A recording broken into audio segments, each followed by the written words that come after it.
Olá pessoal, tudo bem com vocês? Vamos aqui para a nossa quinta videoaula de ciências, do oitavo ano.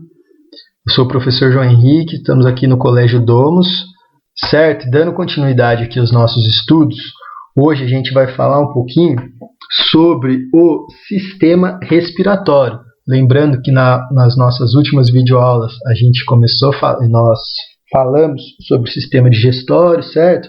A importância de uma alimentação equilibrada, tudo relacionado à alimentação, nutrientes, alimentação balanceada, beleza? E hoje nós vamos dar início ao sistema respiratório. Para falar do sistema respiratório, nós vamos falar de 3 tópicos principais, que são eles quais? Os componentes do sistema respiratório, como ocorre a entrada e saída de ar, e nós vamos falar um pouquinho da nossa saúde, o que prejudica a nossa saúde relacionado ao sistema respiratório, como, por exemplo, fumo, poluição e a saúde. Mas esse aqui vai ficar para a próxima aula e hoje nós vamos focar nos componentes do sistema respiratório e como que ocorre a entrada e saída de ar do nosso corpo, beleza? Então, pessoal, em relação ao nosso sistema respiratório, é sempre bom a gente lembrar que o nosso corpo ele só vai sobreviver se ele receber alimentos e oxigênio, e se as substâncias tóxicas ou em excesso forem eliminadas do nosso organismo. E isso tem tudo a ver com o nosso sistema respiratório.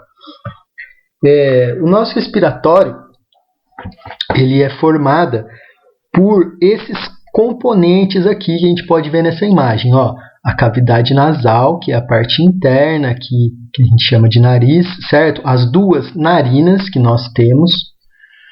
Depois, faringe, epiglote, laringe, traqueia, os brônquios, essa cavidade pleural, os pulmões e o diafragma, certo?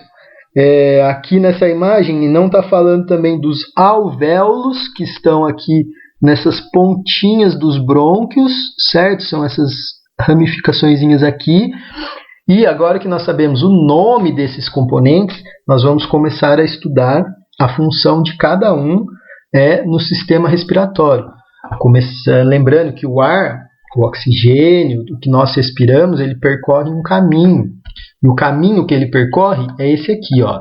Nariz, passa pela faringe, pela laringe, pela traqueia, pelos brônquios, os bronquíolos, alvéolos pulmonares, chega ao nosso sangue e do nosso sangue vai para todas as nossas células. Todas as nossas células precisam de oxigênio para elas conseguirem realizar as funções básicas do nosso corpo. Beleza? Então, vamos começar falando, pessoal, pelo nariz. O nariz é ali, vai ser pelo nariz que vai ocorrer a entrada do ar no nosso organismo, certo? E uma curiosidade relacionada aqui, ó, ao espirro. O que contém no nosso nariz? O nosso nariz ele contém pequenos pelinhos. Esses pelinhos eles são chamados de cílios, certo? Aqui já nas nossas cavidades nasais elas vão possuir os cílios, certo? Eles são forrados por um tecido que é o muco, que dá essa consistência úmida para o nosso nariz, certo? Esses cílios eles impedem a entrada de micro-organismos no nosso corpo. Eles vão servir de defesa para o nosso nariz e nossa cavidade nasal, para que partículas de poeira e outros pequenos organismos não entrem no nosso nariz ou evitem de entrar no nosso nariz quando nós respiramos, certo? E esse muco deixa ali mais úmidos, porque essas partículas de poeira e micro-organismos do ar, elas vão grudar nesse muco. E o movimento dos cílios, que são os pelinhos do nariz, vão varrer essas partículas e esses micro-organismos para fora do corpo. Ou vão enviar para a garganta, onde ele vai ser engolido, se engolir, vai para o estômago e vai ser digerido pelas enzimas digestivas. Ou ali ao longo do nosso tubo digestório, certo? E outra defesa do nosso corpo acaba sendo o espirro. Quando nós espirramos, nós eliminamos os micro-organismos que estão tentando entrar aqui no nosso corpo. E só uma curiosidade, quando nós espirramos, o nosso ar sai do nosso corpo numa velocidade de aproximadamente 150 km por hora. Ou seja, é uma velocidade imensa, né, para espirrar e expulsar esses micro-organismos do nosso corpo. O nosso nariz, pessoal, ele vai possuir algumas células especiais. O que essas células especiais fazem? Elas captam os odores em geral. Os odores são os cheiros, certo?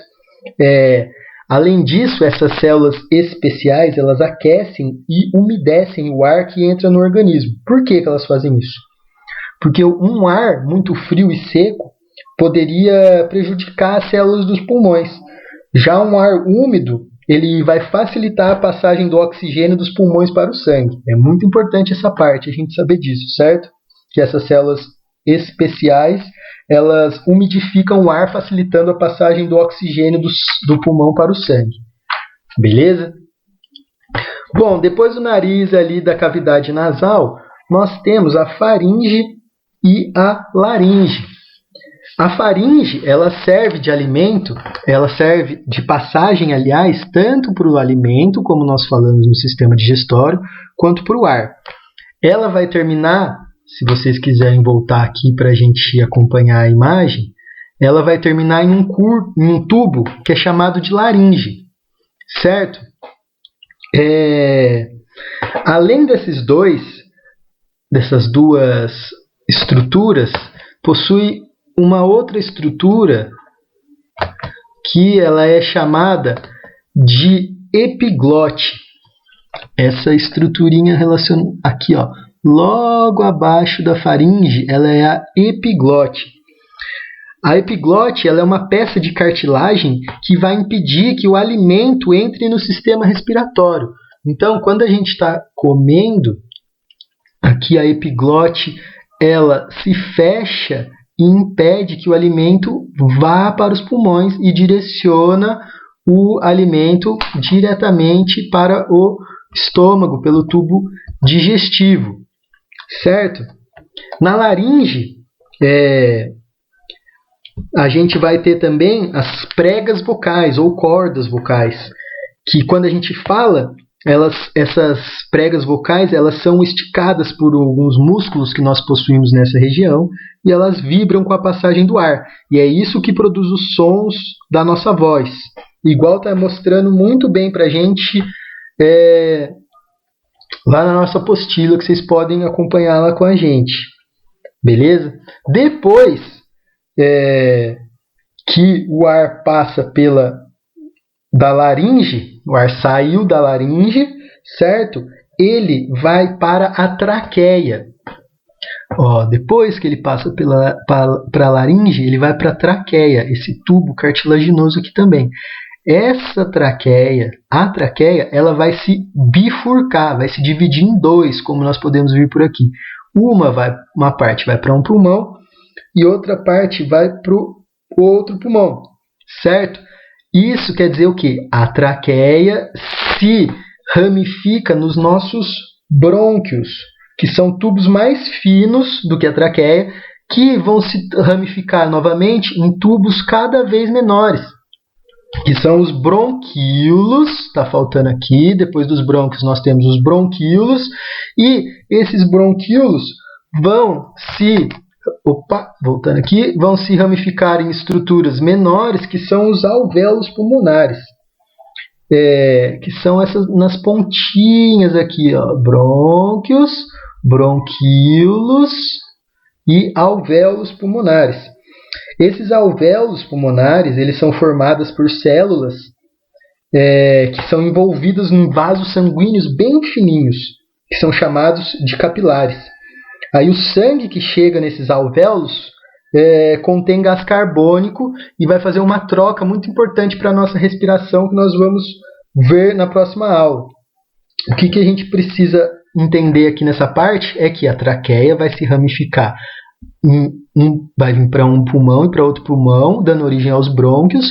Os brônquios vão se ramificar, dando origem aos bronquíolos. Os bronquíolos vão se ramificar em estruturas menores, que são os alvéolos pulmonares. Certo? O que esses alvéolos pulmonares fazem? Eles aumentam a área de contato do pulmão com o oxigênio. Certo? Por exemplo, vamos pensar que o nosso pulmão fossem como 2 balões, com a parede deles lisas. Sem os alvéolos, sua área total seria cerca de 100 centímetros quadrados. Com os alvéolos, a área é de 70 a 90 metros quadrados. Ou seja, ela aumenta e muito a área de contato do pulmão com os oxigênios. Então, eles são essenciais para a nossa respiração. Beleza, pessoal? Então, falta a gente falar o que vai acontecer aqui. O que acontece nos alvéolos pulmonares, como que vai acontecer a captação de oxigênio, e nós vamos fazer isso na nossa próxima videoaula. Até aqui, bons estudos para vocês e até a nossa próxima videoaula.